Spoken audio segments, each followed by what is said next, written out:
पशुपति पारस के मोदी कैबिनेट से इस्तीफे पर बोले जीतन राम मांझी। पहले पारस ने कहा कि वो एनडीए के सिपाही और अब इस्तीफा दे दिया, इसका मतलब वो अब एनडीए के सिपाही नहीं है।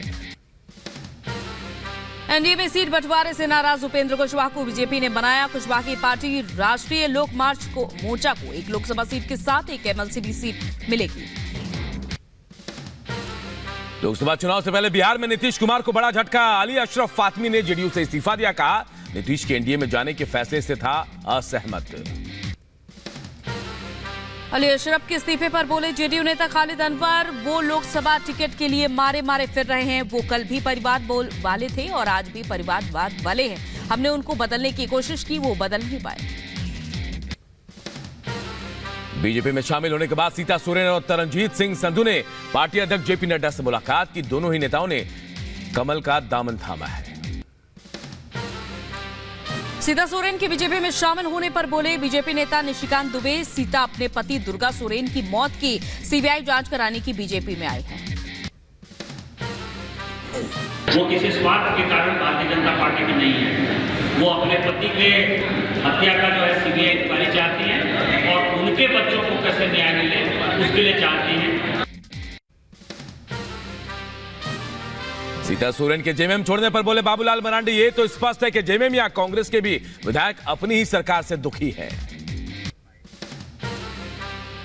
झारखंड मुक्ति मोर्चा के विधायक या कांग्रेस के भी विधायक अपनी ही सरकार से लोग दुखी हैं। उस पत्र को पढ़ करके तो ऐसा लगता है कि सिर्फ सीता सोरेन का ही मामला नहीं, पूरे राज्य की जनता के लिए बड़ा गंभीर प्रश्न को खड़ा करता है। सीता सोरेन की पार्टी छोड़ने पर जेएमएम नेता सुप्रियो भट्टाचार्य ने कहा कि एक टीस हमें भी है। राजनीतिक तौर पर बीजेपी में शामिल होने पर सीता सोरेन को शुभकामना। राहुल गांधी के शक्ति वाले बयान पर बीजेपी ने कांग्रेस को घेरा। रविशंकर प्रसाद बोले राहुल ने देश की आस्था संस्कृति का अपमान किया, सिर्फ वोट बैंक के लिए करते हैं हिंदू आस्था का अपमान। राहुल गांधी ने कल हिंदू आस्था, हिंदू चिंतन, हिंदू संस्कार, हिंदू संस्कृति सबों का अपमान किया।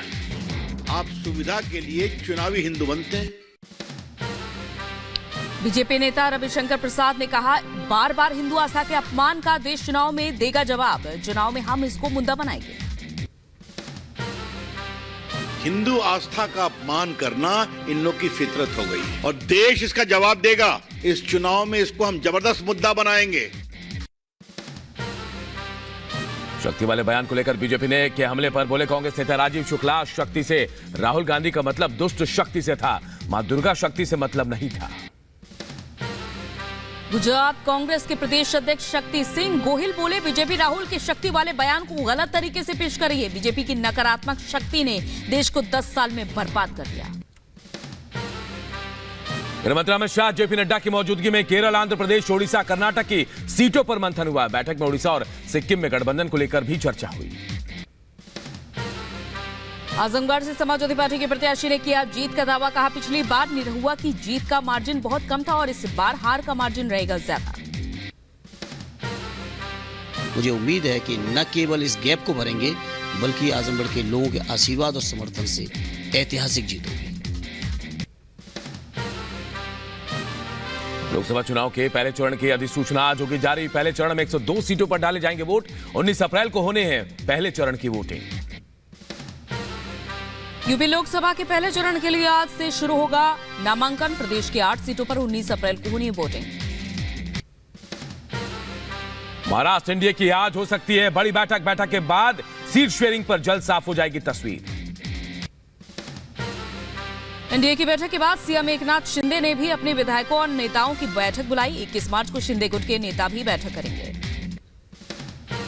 चुनाव में राजनीतिक दलों द्वारा मुफ्त सुविधाओं पर रोक वाली याचिका पर आज अहम सुनवाई। सुप्रीम कोर्ट करेगा मामले की सुनवाई।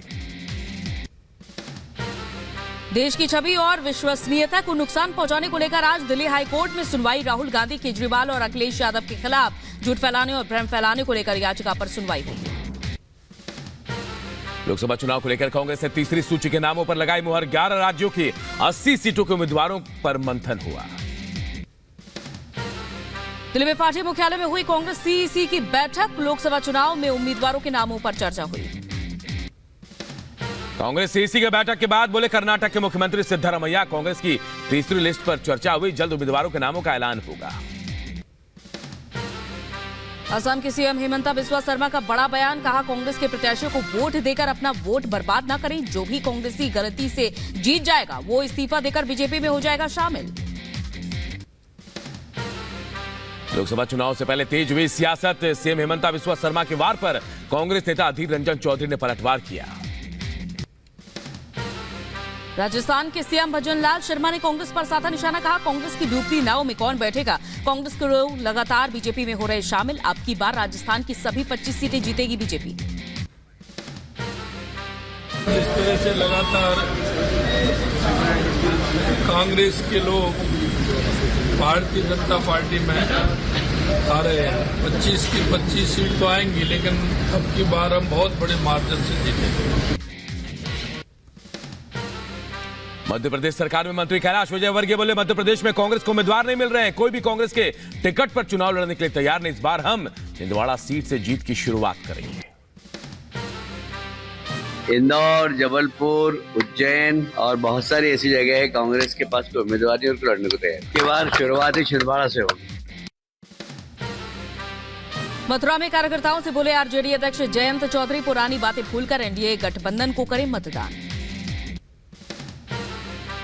22 मार्च को शिरोमणि अकाली दल की कोर कमेटी की बैठक, पार्टी नेता दलजीत सिंह चीमा का बयान, कहा पार्टी की रणनीति होगी फाइनल। उत्तराखंड के पौड़ी गढ़वाल में अनिल बलूनी ने किया रोड शो, जनसंपर्क और कार्यकर्ता सम्मेलन पर बढ़ाया उत्साह, कहा दिल्ली के सबसे पास है लैंसडाउन, यहां से जुड़ी समस्याओं का समाधान करा जाएगा। मीडिया कर्मियों को लेकर चुनाव आयोग का फैसला, चुनाव के दौरान ड्यूटी पर तैनात मीडिया कर्मियों को पोस्टल बैलेट से वोटिंग की सुविधा, मान्यता प्राप्त पत्रकारों को मिलेगी सुविधा।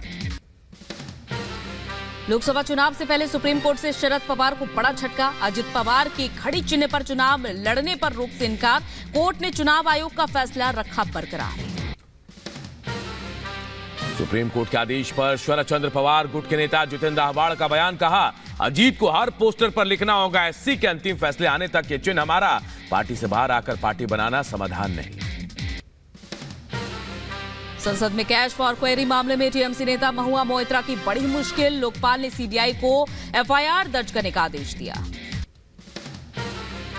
महुआ मोइत्रा को लेकर ऋषिकांत दुबे का बड़ा दावा, कहा मेरी शिकायत को सही मानते हुए दिए गए सीबीआई जांच के आदेश। राहुल गांधी, अरविंद केजरीवाल, अखिलेश यादव के खिलाफ हिंदू सेना ने हाईकोर्ट में जनहित याचिका दाखिल की, सार्वजनिक भाषणों के दौरान झूठे और भ्रामक बयान देने का आरोप लगाया, कोर्ट से मामले में जांच और मुकदमा चलाने का आदेश देने की मांग। दिल्ली हाईकोर्ट में अरविंद केजरीवाल ने ईडी के सभी 9 समन को चुनौती दी, मामले में हाईकोर्ट आज करेगा सुनवाई। दिल्ली सरकार के मंत्री सौरभ भारद्वाज का बीजेपी ईडी सीबीआई पर आरोप, कहा जांच agency political press release they रही है और ये दुर्भाग्यपूर्ण है, 100 करोड़ का दावा सिर्फ कहानी, अब तक कुछ साबित नहीं हुआ है। कांग्रेस ने केंद्र सरकार पर लगाया एजेंसियों के दुरुपयोग का आरोप, कहा एजेंसियों का दुरुपयोग राजनीतिक एजेंडे के लिए हो रहा है, कांग्रेस एजेंसियों के मिसयूज का विरोध करती है। कांग्रेस पर केंद्रीय मंत्री प्रहलाद जोशी का बड़ा आरोप, कहा पीएम मोदी और बीजेपी का अपमान करना कांग्रेस शासित राज्यों के मंत्रियों की मजबूरी है और पीएम का अपमान कर अपनी कुर्सी बचा रहे हैं कांग्रेस के मंत्री। हरियाणा में हुआ कैबिनेट विस्तार, महिपाल ढांडा, सीमा त्रिखा समेत 7 विधायक बने मंत्री, राज्यपाल बंडारू दत्तात्रेय ने दिलाई मंत्री पद की शपथ। दिल्ली के भारत मंडपम में स्टार्टअप महाकुंभ का आगाज, पीएम मोदी ने सोशल मीडिया पर स्टार्टअप महाकुंभ का जिक्र किया, स्टार्टअप को लेकर बढ़ाया मनोबल, 10:30 बजे पीएम मोदी करेंगे संबोधन।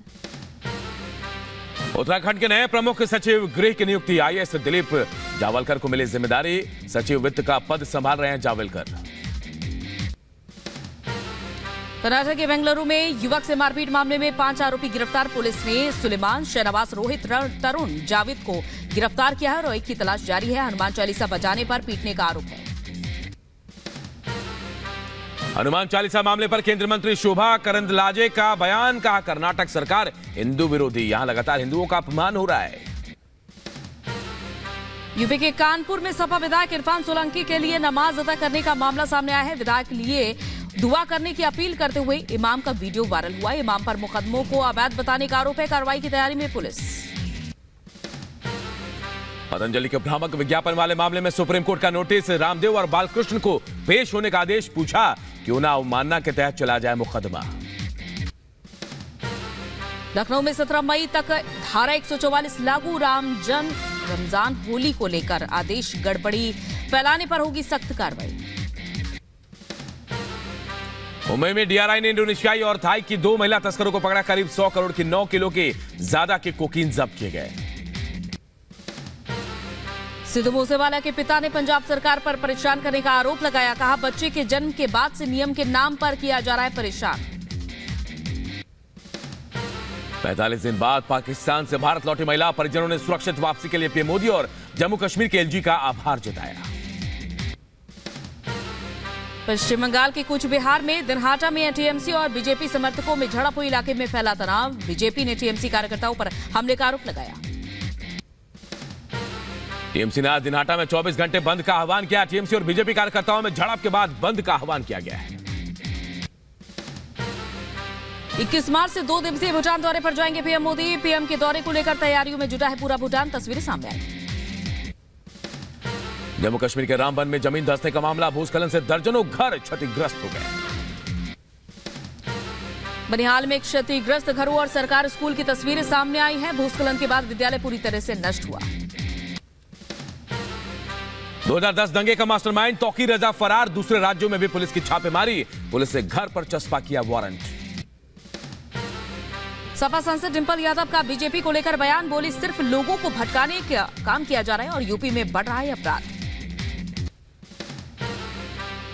मुद्दों से भटकाने वाली राजनीति हो रही है। आज उत्तर प्रदेश में महिलाओं की क्या हालत है हम सभी जानते हैं। रोज 6 महिलाओं के साथ रेप हो रहा है, शारीरिक उत्पीड़न हो रहा है, रोज हत्याएं हो रही है। लखीमपुर खीरी में अजय मिश्रा टिन्नी ने अपने संसदीय चुनाव कार्यालय का उद्घाटन किया। कार्यक्रम के दौरान बीजेपी के वरिष्ठ नेता और कार्यकर्ता मौजूद रहे। यूपी के मुरादाबाद जिले का नाम बदलने को लेकर पंडित